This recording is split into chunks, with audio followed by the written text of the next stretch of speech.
अस्सलाम वालेकुम। मैं मुंशी मिटवार बाबा आला मौजू। गर्मी है सर्दी, दुख है सुख, तरतीब उभम अखर दे चोटियूं, तरतीब उभम अखर दे चोटियूं। वाह कै ख़ूब चयो आहे। चवंदा आहिनि मौसीक़ी रूह जी ग़िज़ा आहे।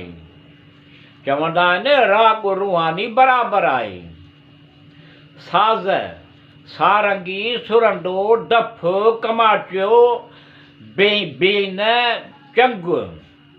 साज़ सारंगी सुरंडो डफ कमाटियो बीन चंग।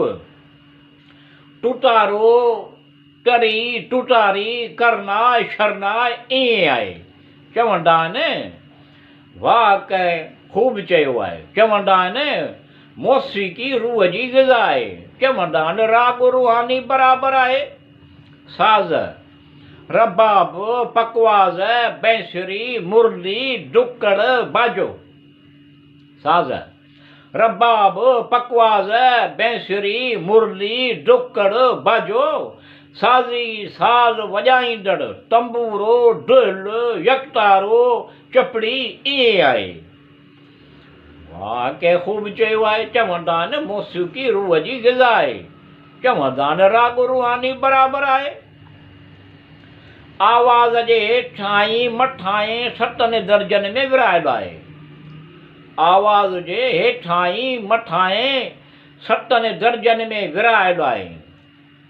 दिलि मां आवाज़ निकिरंदड़ मोर जहिड़ो, पेट मां आवाज़ निकिरंदड़ पपीए जहिड़ो ईअं आहे। वाह कै ख़ूब चयो आहे।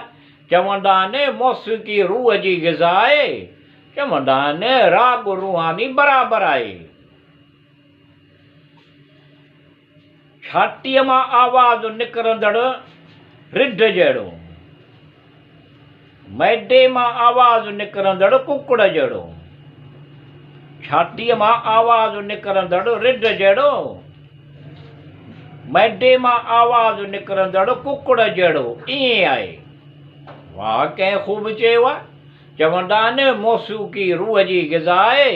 चवंदा आहिनि राग रूहानी बराबरि आहे।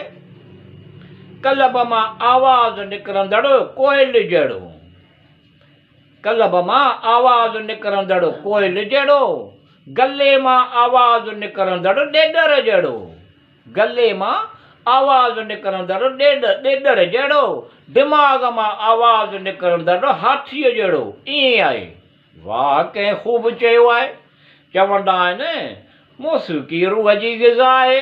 चवंदा आहिनि राग रूहानी बराबरि आहे।